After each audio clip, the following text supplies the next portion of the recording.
Pakistan's first armored division never made it past Khemkaran. By the end of September 10th, the elite division had been demolished in the battlefield of Asal Uttar, more than symbolically meaning the real answer.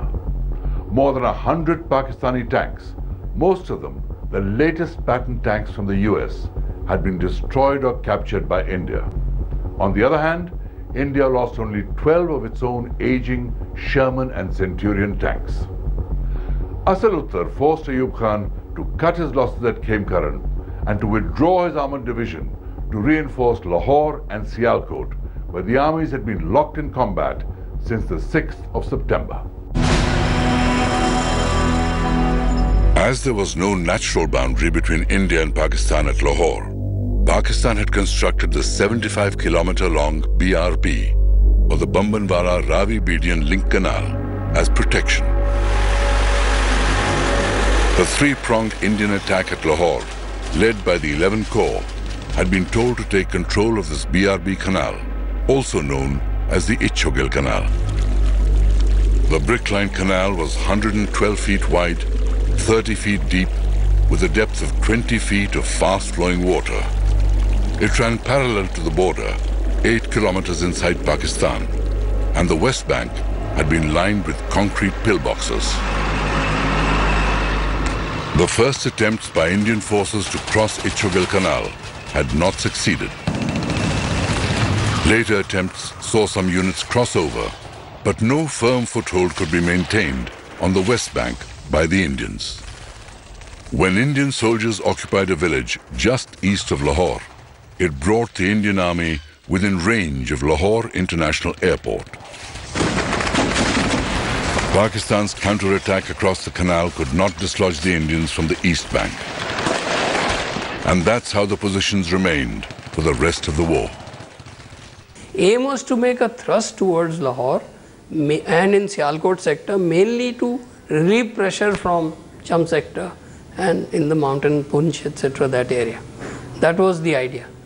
So there was never any aim to capture Lahore. In the Sialkot sector, tank battles raged for 12 days between India and Pakistan, which no one won. Over a period of 3 weeks, the head-on battles between the armored formations in the Sialkot sector, the ding-dong battles across the Ichhogil Canal, and a smaller offensive in Rajasthan created a virtual stalemate. The Soviet Union brokered a ceasefire in Tashkent, where Prime Minister Lal Bahadur Shastri and Pakistani President Ayub Khan met over 6 days to thrash out an agreement. At the Senate House in Uzbekistan on 10th of January 1966, at 4:30 p.m., the Tashkent Declaration was signed to usher an era of peace between India and Pakistan.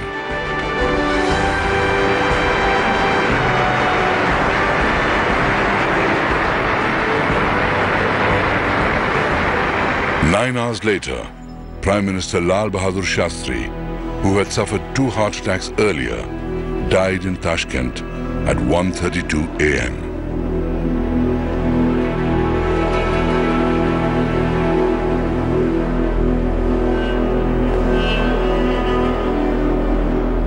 The Tashkent Declaration was full of promises, but finally achieved nothing. Prime Minister Shastri died there. Zulfikar Ali Bhutto and Ayub Khan had a huge falling out and turned bitter enemies.